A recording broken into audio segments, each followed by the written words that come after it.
Gracias, Claudia, nuevamente. Vamos a hablar un poquito de lo que son los consumos problemáticos, ya que las urgencias por intoxicaciones son formas problemáticas de consumo, y no nos vamos a referir a los que no son problemáticos, como podría ser, de acuerdo a la vieja clasificación del DSM-4, el uso, ya que cualquier intoxicación habla a las claras que o es abuso o es dependencia.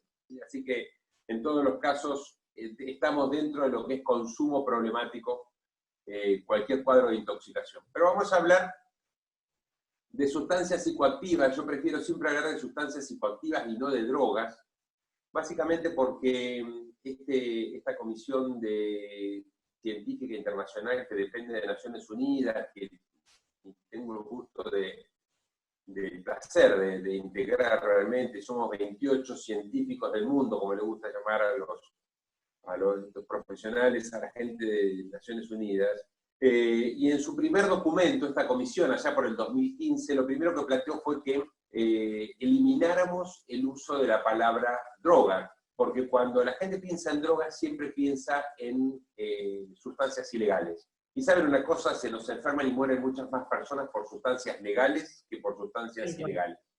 Entonces, preferimos hablar de sustancias psicoactivas, que las definimos como cualquier sustancia que incorporada al organismo altera el estado de conciencia, ingresando por cualquier vía, y entonces somos más ecuánimes, y cuando hablamos de sustancias psicoactivas no solo incorporamos a todas las ilegales, sino que claramente incorporamos al alcohol, incorporamos al tabaco e incorporamos a los medicamentos.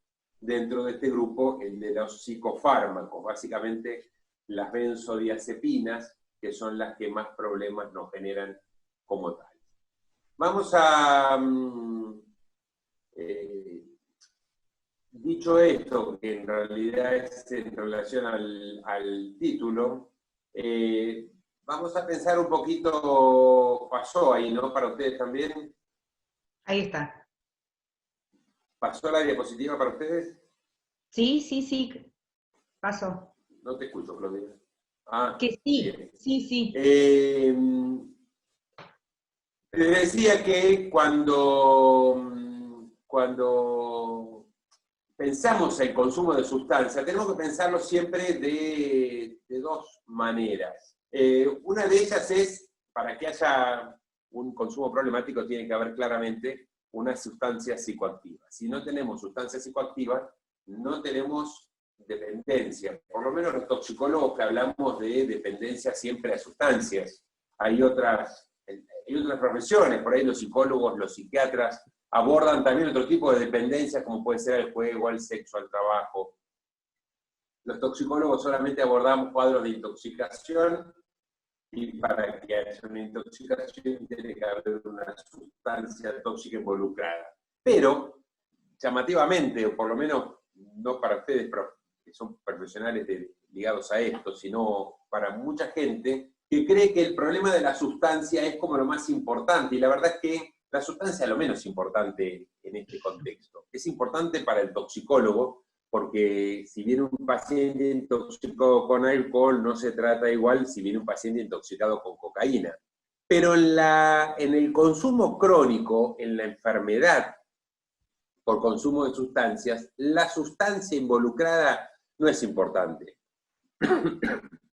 Siempre está más allá de la sustancia. Por eso, acá se impone una pregunta que tiene que ver con la oferta y la demanda de sustancias. ¿Alguien cree que si yo lograra, como plantea Estados Unidos, por ejemplo, eliminar las sustancias de la tierra,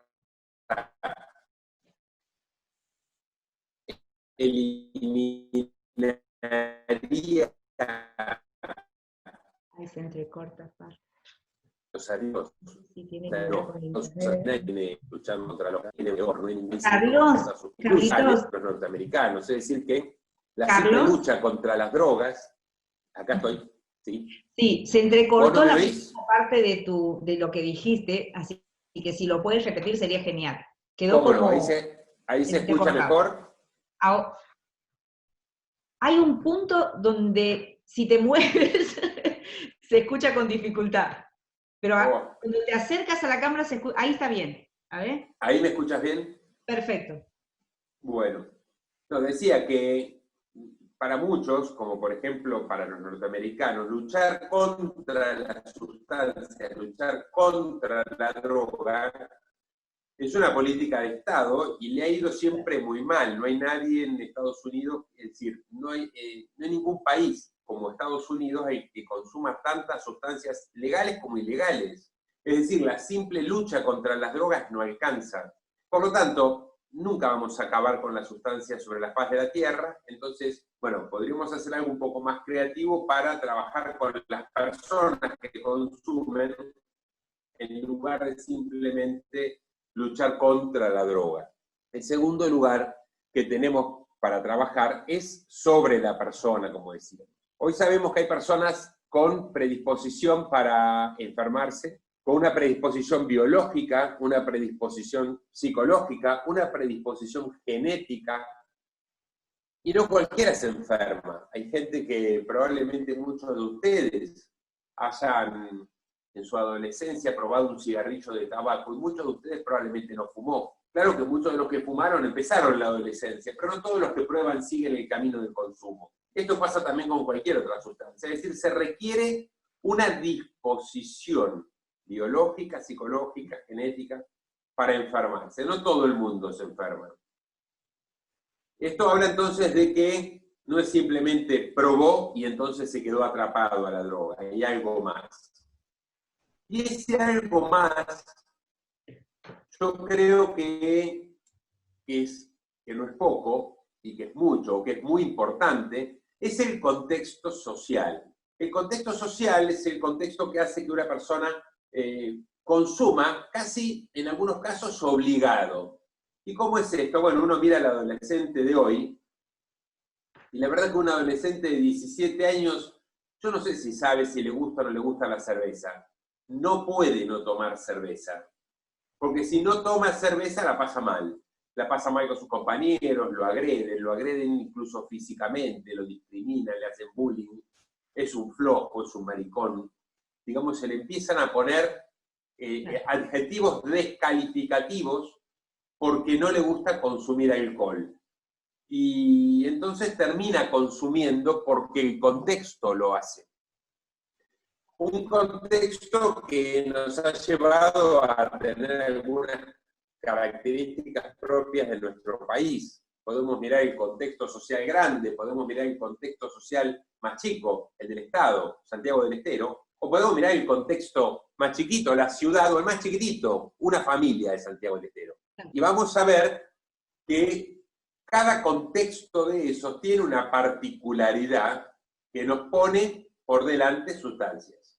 Si miramos el contexto Argentina, somos el tercer país consumidor de alcohol de toda América. El tercer país consumidor de toda América. Consumimos 10 litros de alcohol puro por habitante y por año. Puntualmente 9,8 litros de alcohol puro por habitante y por año. Un dato fácil de obtener. Se le pide a las licoreras y al Instituto de Vitivinicultura saber cuántos litros de bebidas se vendieron el año pasado. Lo dividimos en los 45 millones aproximadamente de argentinos que somos, y eso no es exactamente la cantidad de alcohol puro, es decir, no es la de alcohol puro, uno hace la deducción. Sabemos que un litro de whisky tiene 400 mililitros de alcohol puro. Una botella de cerveza tiene entre 60 y 80, dependiendo de la graduación, mililitros de alcohol puro. Entonces, si uno se toma un litro de cerveza, sabe que se tomó 70, 80 mililitros de alcohol puro, y esto del promedio nos da casi 10 litros de alcohol puro por habitante y por año. Pero tenemos un agravante, y ahora vamos a ver otros datos de la Cedronar, es que si nosotros miramos qué pasa en el grupo de edad escolar, no somos el tercer país consumidor de alcohol, sino que somos el primero de América. Cuando miramos toda la sociedad nos ganan los canadienses y los norteamericanos.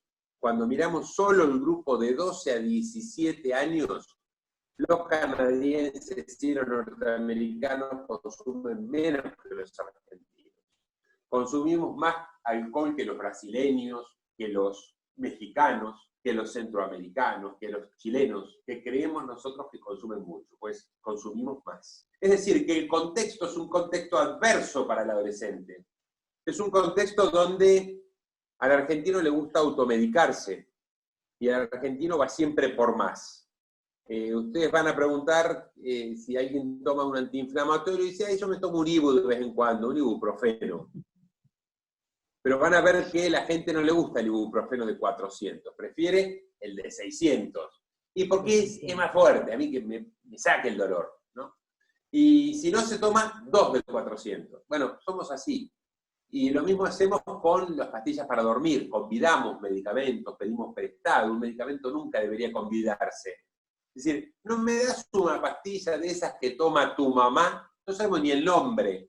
Y si no, muchas veces también algo, siempre comento algo, que por favor no lo tomen como algo genérico, pero las mujeres suelen tener dentro de sus bolsos, de sus carteras, orgullosas abren y tienen siempre un neceser lleno de medicamentos y con vida, ¿no? Y tienen un Sertal, una Buscapina, un antialérgico, una aspirina, con cafeína, sin cafeína, un ibuprofeno, un paracetamol por la duda, ahora que estamos con fiebre, siempre algo para los dolores menstruales, incluso por ahí unas gotitas nasales, ¿no? Siempre algo tenemos adentro de la cartera. Y la verdad es que no está bueno, porque los medicamentos, si quiere hacer bien a usted, me puede hacer mucho daño a mí o viceversa. Es decir, los medicamentos deben ser de prescripción.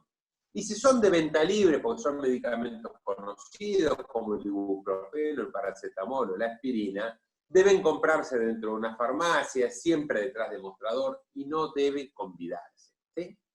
Pero entonces, en este contexto donde en casa se fuma mucho, se toma mucho alcohol y se automedica mucho, pretendemos que nuestro hijo de 15 años, cuando sale, no consuma nada. Y eso es imposible, porque no tuvo de dónde aprenderlo. Aprendió en casa a consumir. Porque además lo hacemos sin pudor. No es que nos escondemos de los chicos que no nos vean tomar medicamentos, tomar alcohol, fumar. No, no importa si nos ven porque son legales. Pero los chicos aprenden el hábito y salen y consumen lo que tienen a mano. ¿Qué consumen? Pastillas, marihuana, alcohol, en grandes cantidades. Y el padre y la madre pues pierden autoridad para reprenderlo, porque en casa se consume de todo. Entonces, el contexto que tenemos es un contexto problemático. Fíjense, esto lo midió la Cedronat en el año 2016, en una encuesta que repitió del año 2010, se había hecho en el año 2010 exactamente igual. Y fíjense los datos que tenemos y vamos a compararlos con los del 2010 porque nos vamos a encontrar que realmente tenemos algunos datos que preocupan. Por ejemplo, la cifra en rojo del alcohol nos indica que el 94,5% de la población de 25 a 34 años consumió alcohol en el último año. El 94,5%. Fíjense este dato que me parece aterrador. El 54,4% de los chicos de 12 a 17 años, adolescentes de edad escolar, el 54,4% consumió alcohol en el último año. Es decir, este grupo etario es el que nos coloca otra vez nuevamente primeros en toda América. Consumen nuestros adolescentes en proporción más que nuestros adultos. Y por eso los canadienses, que toman mucho, igual que los norteamericanos, cuidan mucho a sus hijos. Y los hijos no toman tanto alcohol. Esto nos va a generar un impacto claramente a largo plazo, porque el alcohol en menores de 18 años, y por ese motivo está prohibida la venta de alcohol a menores de 18 años, genera daño neurológico.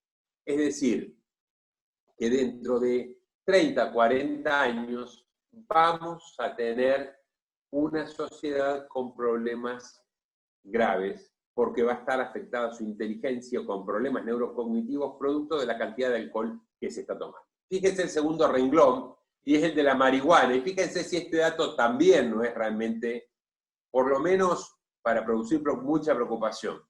El 49% de la población de 25 a 34 años consumió marihuana en el último año. escucharon, la mitad de la población de 25 a 34 años de todo el país. Esta es una encuesta hecha en la población de 12 a 65 de todo el país, en poblaciones de más de 5.000 habitantes. Es decir, es una muestra bien representativa de todo nuestro país. Y los santiagueños no le andan con vueltas al alcohol, también no son nada distintos a lo que se toma en el resto del país. Pero fíjense, con relación a la marihuana también, fíjense este dato, otra vez. La marihuana fue fumada por el casi 7% de los chicos de 12 a 17 años. Pero acá hay un dato que también alarma. Cuando esta misma encuesta se hizo en el 2010, este dato era de 2,2. Es decir, que se triplicó en apenas 7 años, del 2010 al 2017 que se publicó, 2016 que se hizo el relevamiento.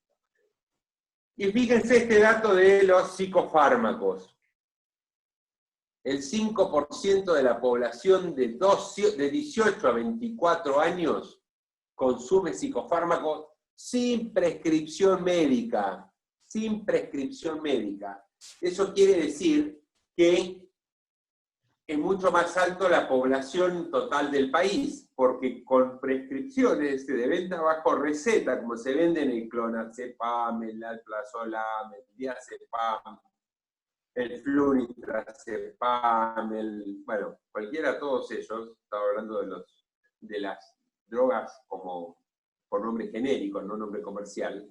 Fíjense cómo va bajando esos cuadros de consumo, hasta después de los 50 años que baja mucho. ¿Pero saben por qué baja mucho? Porque después de los 50 años, todo el mundo tiene un médico que le hace la receta. Entonces deja de ser sin prescripción para pasar a ser con prescripción. El 7% de la población argentina consume un psicofármaco. Recuerdo una vez en un congreso, hace algún tiempo ya, en Córdoba, alguien menciona esto que estoy diciendo y un cordobés dice, che, habría que medirle las benzodiazepinas al Río de la Plata. Ustedes saben que los 17, 18 millones de argentinos que vivimos en el AMBA, capital y área metropolitana, orinamos, afortunadamente, y toda la orina va a parar al Río de la Plata. 17, 18 millones de argentinos no tiene otro lugar, la orina toda va al Río de la Plata. Y entonces el cordobés dijo, midámosle las benzodiazepinas al Río de la Plata, y un platense dijo, nosotros ya lo hicimos. Y se nos fue 3 veces de escala el aparato cuando medimos. No podíamos creer la cantidad de restos de benzodiazepinas que tiene el agua del Río de la Plata. Eso es por la cantidad de psicofármacos que los porteños y área metropolitana tomamos. Muchísimo. Fíjense este dato, y ya no voy a hablar más de datos, vamos a hablar más de sustancias en particular. Este dato son los datos de mi hospital.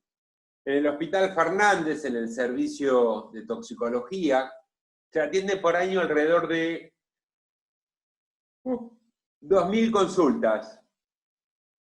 Anoche me acosté tarde. Alrededor de 2.000 consultas.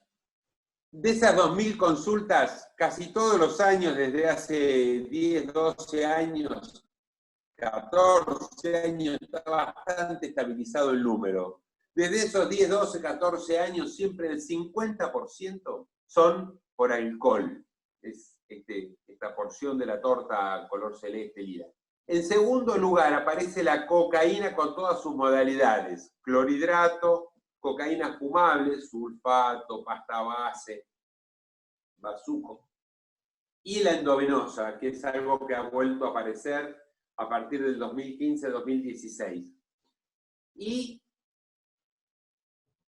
ocupa el segundo lugar. Pero, si nosotros sumamos estas pequeñas fracciones más chicas, de menor porcentaje, que son medicamentos, como esta amarilla, que es el 5% y representa los opioides, los analgésicos derivados de la morfina, como la naltrexona, como el tramadol, como la oxicodona, La naltrexona nosotros lo usamos, pero con otro fin, lo usamos para la abstinencia alcohólica.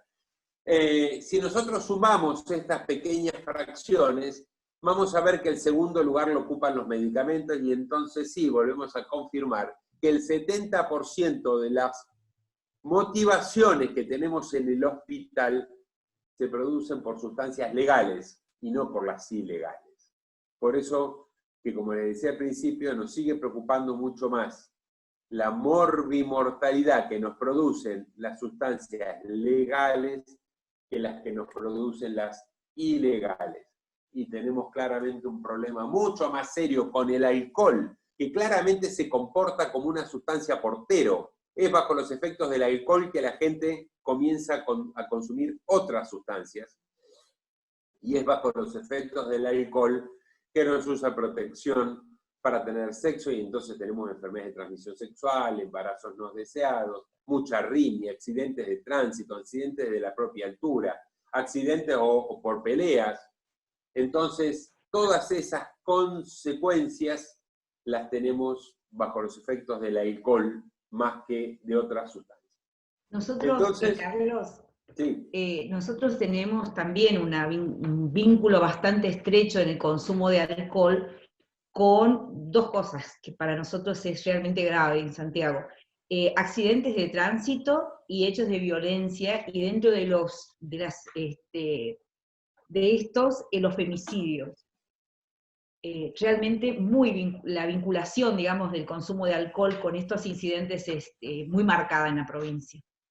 El alcohol claramente aumenta la agresividad de las personas que lo consumen y hemos notado también mucho eso ahora durante la cuarentena, este malestar que la gente tiene, ¿no? Causado por el encierro, mucho tiempo, el convivir con toda una familia con la que por ahí no está acostumbrado. Nosotros vemos mucha gente que sale a la mañana muy temprano de su casa y viene muy tarde, y que entonces el único momento que comparte realmente con toda la familia es el fin de semana, y ahora lo viene haciendo desde hace mucho tiempo, y entonces ha aumentado mucho el consumo de alcohol. Tenemos casi un 40% de la población que ha aumentado el consumo de alcohol, y ese consumo de alcohol en situaciones de encierro aumenta la agresividad claramente, y entonces por eso la cantidad de femicidios que hemos tenido en todo el país. Entonces el alcohol realmente no suele ser un problema grave. Bueno, dicho hasta acá, no sé si quieren hacer alguna pregunta o pasamos a las sustancias de abuso y a una clasificación como para hablar un poquito de cada una. Pasamos y yo cualquier cosa, hasta ahora no hay solo una persona que dice que quiere hacer una pregunta, pero todavía no lo ha hecho, así que seguimos y cuando esté yo te la transmito. Perfecto.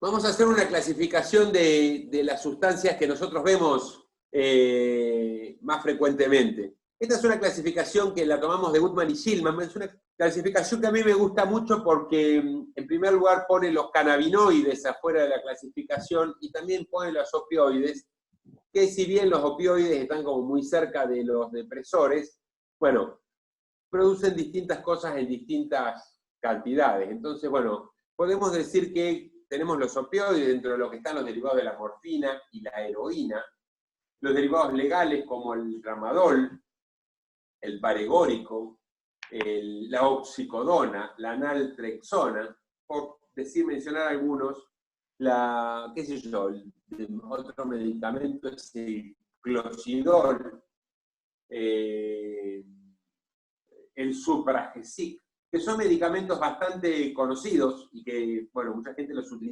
mal utiliza como sustancias de abuso, y que forman parte del grupo de los depresores del sistema nervioso central, produciendo sueño, depresión respiratoria, depresión del sensorio, coma y muerte. Dentro de este grupo de los opioides, como mencionábamos, está la morfina, y también están como muy emparentados con el resto de los depresores, entre los que tenemos los barbitúricos, ya muy caídos en desuso. Los barbitúricos se utilizan muy poco, exclusivamente en algunos casos de epilepsia, sino prácticamente no se utilizan más. Y las benzodiazepinas, que son todas estas sustancias que mencioné recién, alprazolam, clonazepam, diazepam, y demás, que se usan como biorelajantes, como ansiolíticos, como hipnóticos, para dormir, para bajar un cambio. Y por último tenemos el alcohol etílico, que claramente es un depresor, que puede parecer que inicialmente tenga un cuadro como de estimulación, que la gente se pone alegre, pero si uno le mide en ese momento los reflejos están disminuidos. Es decir, hay como una cosa de euforia que tiene que ver con la ubicación de las inhibiciones dentro del cerebro, y que es lo primero que afecta el alcohol, pero si uno le mira los reflejos, este paciente tiene los reflejos claramente disminuidos, aunque no abolidos. Después tenemos otro grupo que es el de los psicoestimulantes. Dentro de los psicoestimulantes lo que tenemos es dos sustancias bien conocidas, una es la cocaína y otra son las anfetaminas. Dentro de las anfetaminas tenemos todo lo que son los derivados metanfetamínicos, que la metanfetamina es una prima hermana de la anfetamina, y el pasaje de metanfetamina es muy fácil y se puede hacer en cualquier lugar, como desde a partir de la efedrina. Seguramente muchos de ustedes han visto un químico loco que dentro de un garage ha podido producir muchas sustancias. Entonces nos encontramos con las anfetaminas, las metanfetaminas, y como derivado de la metanfetamina directo, el MDMA, metil-endioximetanfetamina, que es el éxtasis, ¿sí? Y que pertenecen al grupo de los psicoestimulantes o estimulantes. En tercer lugar tenemos el grupo de los cannabinoides. Los cannabinoides, como su nombre lo indica, son aquellas sustancias contenidas en el cannabis. Y dentro de ese cannabis hay varios, hay alrededor de 80 cannabinoides distintos, y el delta 9 tetrahidrocannabinol, delta 9 o delta 9 THC, tetrahidrocannabinol, es seguramente el más conocido y es el más activo de todas las sustancias de este grupo. ¿Y por qué están los cannabinoides afuera? Bueno, porque producen un efecto estimulante, producen un efecto depresor y producen un efecto psicodélico también, ¿sí? Dependiendo siempre de la dosis. A bajas dosis es más depresor, a más altas dosis estimulante, y a más altas dosis aún se comporta como un psicodélico o un alucinógeno. Después tenemos el grupo de los psicodélicos, de los alucinógenos, y la sustancia patrona acá es el LSD. El LSD, que es la dietilamida del ácido lisérgico, es una sustancia que se la obtiene muy fácilmente a través de una producción en un garage, una producción sintética, pero que también se puede encontrar químicamente y en forma fácil en algunos hongos que como el Claviceps purpurea y el cornezuelo del centeno, que es un pequeño cuernito de color medio lila, y que se introduce dentro del centeno, dentro del trigo, y que puede provocar cuadros graves de alucinación. Alguno de ustedes por ahí leyó los archivos de Salem o las brujas de Salem, que tenían que ver con la intoxicación por LSD a partir de estos hongos de los que les estoy hablando. Después tenemos el grupo de las arilciclohexilaminas. No sé si vale la pena que recuerden el nombre, pero de este salen dos sustancias. Una que nos importa un poco, que es la ketamina. La ketamina es un anestésico muy utilizado en medicina veterinaria y que se lo utiliza mucho para anestesias en caballos, en equinos y en canes, en perros. Y durante muchos años se lo utilizó en personas. Después, por los efectos adversos que generaba la ketamina en los adultos, dejó de utilizarse porque generaba muchos sueños y muy terrorífico la mayoría de ellos. Empezó a usarse casi exclusivamente en niños. Pero ahora, con la aparición del propofol, se los usa mezclado y entonces ha podido volver a usarse en adultos y en niños, en personas, otra vez. La fenciclidina, que es la conocida como el polvo de ángel, nosotros no la tenemos en el país, así que solamente la menciono, pero no la hay. Y por último tenemos los inhalantes, todas aquellas sustancias que la gente cree que no le gusta, pero antes de volver a guardarla, como dijera un viejo funcionario argentino, un segundo nariguetazo le pega.